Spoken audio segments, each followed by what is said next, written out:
আজ আপনাদের জন্য একটা নাস্তা রেসিপি নিয়ে আসলাম। কে কোন জায়গায় কোন সময় এই নাস্তাটা খান কমেন্টের মাধ্যমে জানাবেন। আসসালামু আলাইকুম আপুরা ভাইয়ারা, কেমন আছেন? আল্লাহর রহমতে আমি ভালো আছি, আশা করি আপনারাও ভালো আছেন। আমরা চট্টগ্রামে এই সুইচ বা সুইচ পিঠা, অনেকে সুইচ পিঠা বলেন, অনেকে গুঁড়ো পিঠাও বলে। এই নাস্তাটা আমরা সাধারণত খাই ঈদের সময় বেশিরভাগই রান্না করা হয়। প্রথমত সুইচ পিঠাগুলো হাতে কাটতে হয়, মেশিনে কাটা না, এটা হাতের কাটা। তারপর এগুলাকে গরম পানি দিয়ে নিচে উপরে একটা জালের মধ্যে ভাপে দিতে হয়। ভাপে হওয়ার পরে ভাপের মধ্যে এটা সিদ্ধ হয়ে যাবে, একদম ঝরঝরা হয়ে যাবে। তারপর ভাপের থেকে সিদ্ধ হয়ে গেলে এক সাইড করে রেখে দেবেন। ডেকচিতে দুধ দিয়ে, দুধের পরিমাণ একটু বেশি লাগে, আমি এখানে 1 কেজি মতো দুধ নিছি। তারপরে 1 বাটি মতো নারকেল নিছি,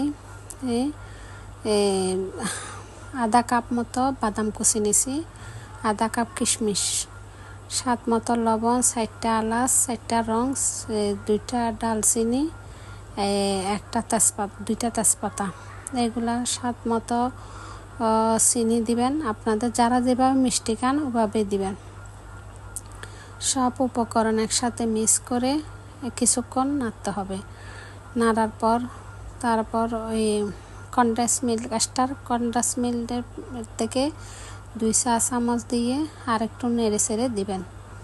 1 চা চামচ ঘি দিবেন, দিয়ে একটু নেড়ে চেড়ে তারপর এগুলা চুলায় ছোটো করে রেখে তারপর ওই সিদ্ধ ভাপে দেওয়া পিঠাগুলোর মধ্যে কালারফুলের জন্য অর্ধেক সাদা রেখে দিছি আর অর্ধেক কালারফুল করছি।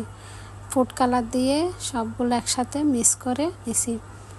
তারপর সাদা আর ওই ফুড কালারের সবগুলো একসাথে মিক্স করার পর দুধগুলো যখন বলক আসবে তখন ওই ভাপা পিঠাগুলো ঢেলে দিয়ে অনেক ছোটো করে রান্না করতে হবে।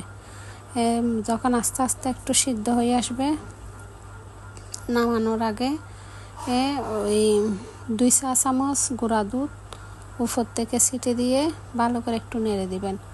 তারপর নামানোর আগে করে 2 চা চামচ ঘি দিয়ে উপর থেকে সুন্দর করে পরিবেশন করবেন। আমার নাস্তার রেসিপিটা আপনাদের কেমন লেগেছে কমেন্টের মাধ্যমে জানাবেন।